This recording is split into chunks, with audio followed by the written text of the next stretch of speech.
justice continues every day. This is my dear brother Bishop from Rainbow Push Coalition, founder Jesse Jackson, Miss Tanya McLean over here from Locke that'll be speaking in a moment.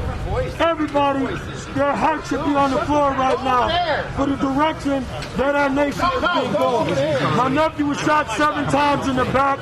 We'll be pressing the DOJ to reopen that case so we can get justice for Jacob Blake, who was shot 7 times in the back in front of his 3 children and paralyzed.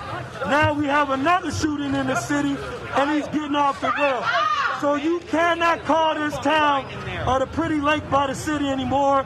This is similar to the cities of the South, which were sundown towns. Sundown towns were not for African Americans to sleep in. You can only work. This is a very racist city. It's been shown through and through over and over. The judge displayed that. It is clear. This is not a town that welcomes African Americans and minorities, and this is a terrible precedent to set.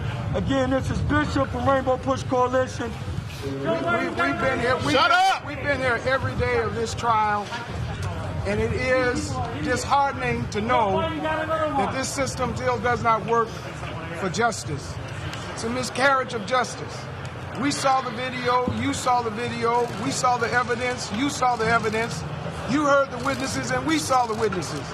We saw incredible judicial bias by this judge, giving liberties that the average black and brown defendant that's here in Kenosha County never receives.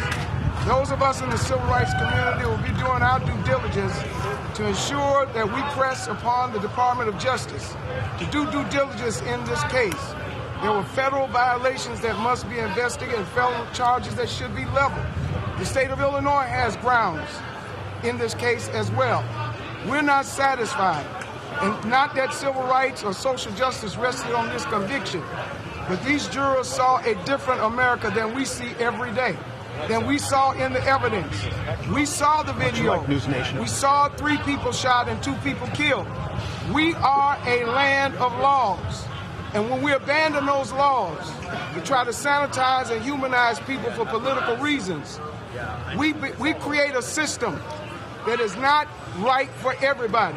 This case should have never been about black and white. It should have been about what's right and wrong. There's no way that you can justify in the streets of America that an individual can carry an automatic weapon, an AR-15, and shoot and kill anybody under any reason.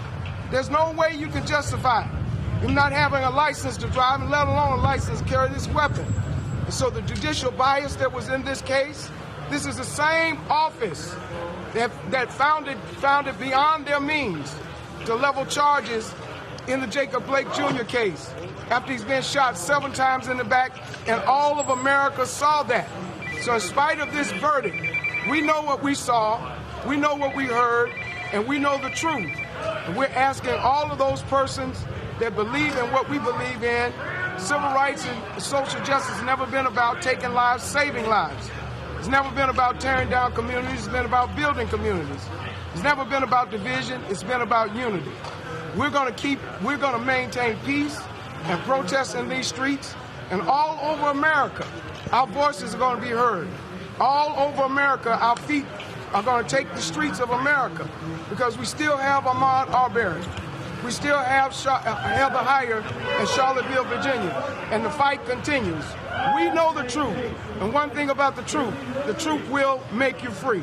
We're not satisfied, we're not going to be pacified, and we're not going to accept this. There are other alternatives, and we're going to do what we do.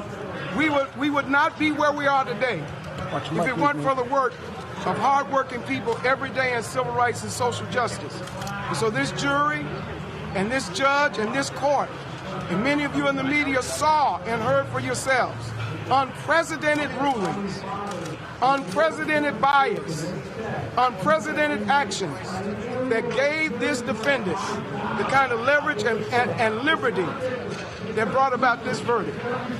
We're going to continue to fight, but we're going to continue to be peaceful, and we're going to continue to use our First Amendment right for freedom of speech and social justice. Let freedom ring.